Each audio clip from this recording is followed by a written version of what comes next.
बढ़िया teachers problems चुटकी में सुलझाएंगे डाउट सारी जिंदगी से Raj, I got your doubt.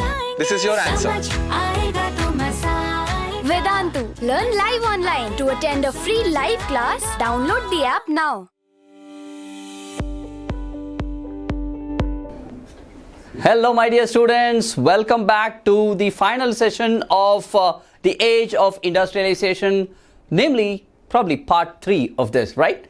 So I hope you enjoyed the first 2 sessions, how industries came in and to what extent the colonization affected the industrial growth of India and what was the kind of transition, the transformation that happened after the invention of the logistics tools like the steam engine, etc. Right? So let's quickly, today is the session where it's a very small one where I would be dealing with certain aspects of the peculiarity with respect to the industrial growth, what happened, especially one major turning point which, changed the internal the domestic market of India. So I'm going to speak on a few very, very interesting and important things.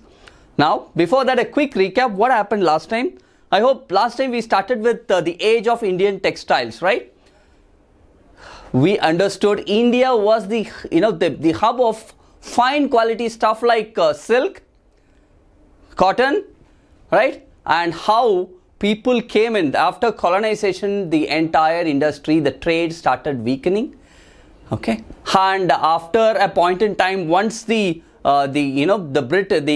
British started getting, the East India Company started acquiring that political power, how things changed drastically. They imposed a lot of policies, got sanction, got a lot of concessions from courts legally, and they dominated our trade. And there was one point in time where we also had the European agencies which were appointed, right? I hope you remember Andrew Yule, I was telling, right? Yeah, so there were 3 agencies which I mentioned last time. One was Andrew Yule, if I'm not wrong. Right, now, similar to that, we also saw in the last session who were the Indians. Dwaraknath Tagore, remember? Who were the Indians who were kind of early entrepreneurs? Alright, with respect to the industrial growth in India.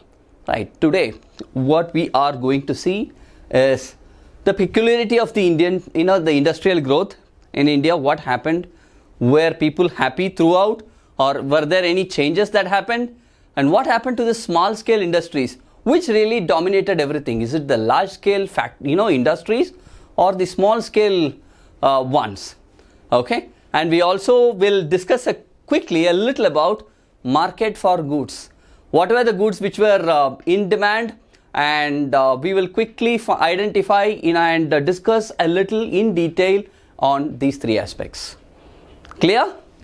Right, guys, let me start with this. The European managing agencies, which I just said, right? Justin Sardner, Andrew Yule, those 3 agencies which were responsible for managing the entire set of industries which dominated the industrial operations in India. Of course, finance was given by us, but they were the ones who took the decisions, who managed the entire operations. Okay, so these industries, they used India kind of an industrial land more for exports. This is something you need to note. They didn't use India for promoting Indian market, not at all. The way we are today, we are a very strong market, right? It was not like that. They were eyeing on very cheap labor and vast land that is available in India. They wanted to use that for production of different stuff. What are they? Let's find out. So, the peculiarity of the industrial growth, and it is all because of them, the managing agencies of Europe who took those decisions. They specifically mining, jute, which were not, a part of typical India's industrial growth. Those industries were brought in by them. Right? And we were known for cotton and silk. It started going down. Remember, Manchester goods started coming to India, which I discussed last time. Right. Now, those agencies were a lot inclined towards these things, putting in a lot of tea and coffee plantations, that too for exports, and mining, jute, I just said, indigo. Again, these are primarily for exports, guys. They wanted to do, they started creating, using all our cultivable lands for tea, coffee plantations, and industries were set up, mining, jute and indigo, again, all of them for exports, right? Say late 19th century, I wouldn't say, when I say late 19th century, let me put it like this. By the end of the 19th century, early 20th century, okay, Indian businessmen did not compete with Manchester because their quality was super high, right? And all our cotton mills, we had a lot of cotton mills. Remember, cotton mills in specifically the port of Bombay, Madras, you remember? Calcutta? Yes. So, the cotton mills that which were produced, they produced only coarse yarn. What is coarse yarn? Only the thread which is used. The fine finished products that which we call as clothing pieces, right? Cloth pieces were not produced by us, right? Cotton mills were used for producing only coarse yarn, and that yarn was supplied, okay, to the handloom weavers for exporting to China. Because that point in time, China's market was just developing. Okay, I repeat. So we set up a lot of cotton mills. The coarse yarn, the threads that came, they were completed and exported to China. Right. Okay, so early 20th century, especially the first decade, 1900, 1900 to 1910 was kind of very tricky. You know what all happened? That's where the Swadeshi movement picked in. When Swadeshi movement picked in, what we did, we started boycotting all the foreign goods. It took a hit. The exports took a hit. Alright, and the internal market also got hit badly. And after that, obviously they had the powers, right? They had the powers. They, they consulted, all the industrialists consulted among themselves. They put pressure on the government, okay, to ensure that the tariffs were increased so that they don't go on loss, right? The tariffs were increased, and they wanted a lot of trade concessions because demand was coming down, right? These were things that happened as a result of the Swadeshi movement. But still, they had the upper hand because they were in control of our market. Okay. However, since suddenly when we started boycotting it, you find that the pattern of demand, the number, the quality of people who wanted those goods, they started changing. So that affected the pattern of industrialization in India. And one thing major happened after this. What was that? After 1910, something major happened. What was that? That changed everything, guys. Manchester was almost out of India. What was it? It was never able to dominate our market after that.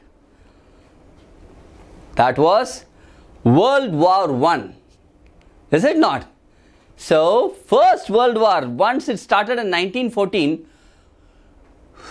the war was so huge, the entire Manchester was asked to focus on the army, the requirements of the army.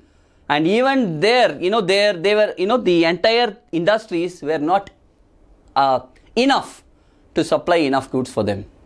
So, along with the entire Manchester moving out of India, focusing on the British, the Manchester market, the Manchester army, they also deployed our Indian market for giving the required goods for them.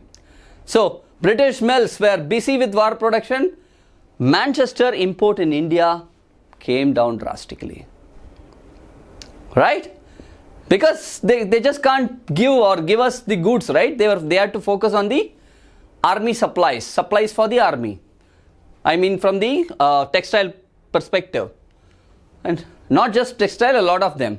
So, small scale industries predominate. Guys, if I ask you a question, where were the most of our laborers employed? In small scale industries or large scale industries? What would be your answer? We saw a lot of industries came in, right? So where are our workers employed? Were they in small scale or in large scale? Any idea? I hope if you have already revised the book, you would have a very, very clear picture of this. What is that? Figure it out, guys, quick. Type in the comments box. Let me go through it once. Okay, you know what? Most of our people were in small scale industries. Hardly some 15-16% of our, the employee population, worker population was in the large scale industries. Okay, now, the large scale industries they formed 67% of the growth. From a growth perspective, contribution perspective, huge missionary. So the production will always be huge. So from a growth perspective, 67% was there. However, all right, they were located, most of them were located only in Bengal and Bombay. Okay. However, throughout India, apart from these two cities, it was the small scale industries which had the hold. To what extent large scale had it? Let's find out. So large scale industries were present only in Bombay and Bengal, wherein the small scale you can see Madras, Central Province, Bihar, United Provinces and Punjab. So many were there, right? Okay, so people who worked in registered factories, which typically is large scale, 5% only was there in 1911. Even after 20 years, in 1931 as well, it was only 10%, right? So just remember how much, what is the segment, the proportion, the ratio of workers who were in factories. That means where were all our people, all our workers? They were in small scale, handicrafts, handloom production, all these small mills. You wouldn't call it as mills, in-house units, right? Yeah, so they were doing that. They used cheap machine made thread, okay, wiping out the spinning industry, the handloom part. This is the handloom part, and it is there even now, guys. And handloom cloth production started expanding. Why? You know why? Because the moment Manchester went out, internally someone needs to produce or give the supplies, right? That's where all these people started contributing, because our internal market started picking up. So handloom mills really started expanding, handicrafts started expanding, all the exports got stopped and internal market started booming up. Okay.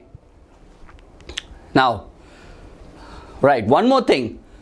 There was a reason why especially the handloom market was not picking up, because it involves a lot of manual labor, number one, and it takes a lot of time. But the moment something called a fly shuttle came into picture, okay, a fly shuttle is nothing but it is a small thing which is used in the handloom machines, the weaving machines, which speeded up the production a lot, and it also handled labor. It reduced the labor.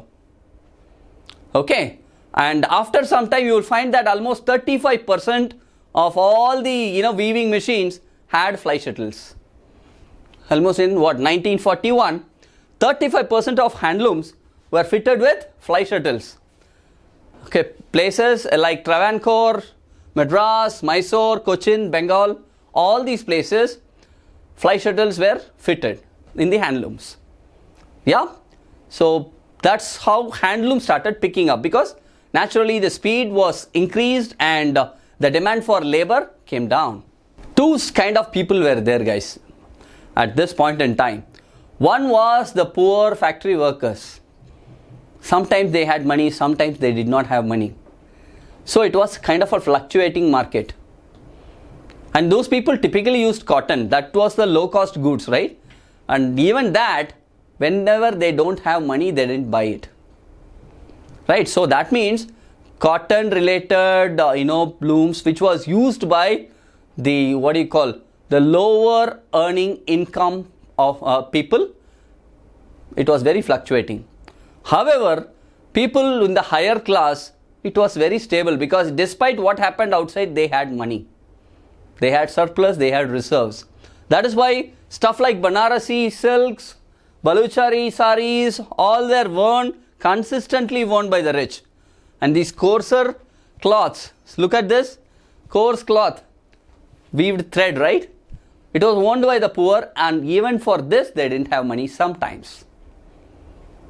Okay.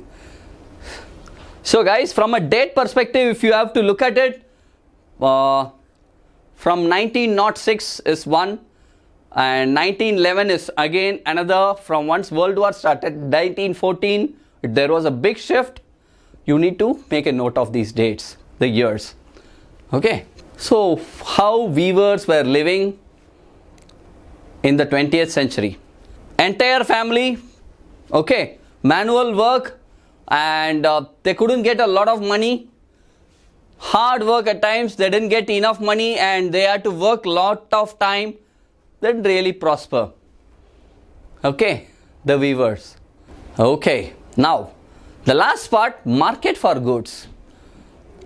What kind of goods really picked up, and how were they really, socialized? Today, if you want to know about something, how will we get to know about a product, guys? How is that marketed? Multiple ways, right? Multiple ways. You see that happening everywhere. Is it not? Say, ads, advertisements. Initially they carried out advertisements in the form of clothing labels. Labels were there, right? They converted that label in the form of a printed sticker, kind of a label. Right? You look at it. See here, this is one. Are you able to see? Woodward's Gripe Water. Still there. Look at how old it is. Right? It's a label on the product. Okay. See here. These are labels. Malcolm Ross and Sons. Malcolm Ross and Sons. Typical labels that were there. So they even in clothing, in almost everything, they started printing to label all products, so that their company names started getting socialized across people. More and more people will get to know. Right? Okay, the next step, they started printing calendars. See, look at the calendars in olden days. The calendar was very big and the dates were very small. This is only this much. Nowadays, if you look at it, almost 3/4 of the calendar would be dates, and there is a small portion given for the ads. So, because people wanted to focus more on making their company names and brands known than this. This is very secondary for them. You getting it? So calendars were printed. Calendars and labels, these are the two modes of advertisements with which goods were promoted. You got it, guys? Excellent, guys. I think, for tea, look at it. Tea is 100% Swadeshi. Again, this is a label on tea. Right? So, this advertisements became a kind of a medium for the Swadeshi movement also, because it was able to send a very strong visual message. My dear students, I think with this we come to the end of the Age of Industrialization Part 3. The entire Age of Industrialization is complete. I hope you enjoyed the video. I will meet you again with the next chapter, alright, in the coming video. Until then, this is me, Sundar Sir, signing off, guys. Bye-bye.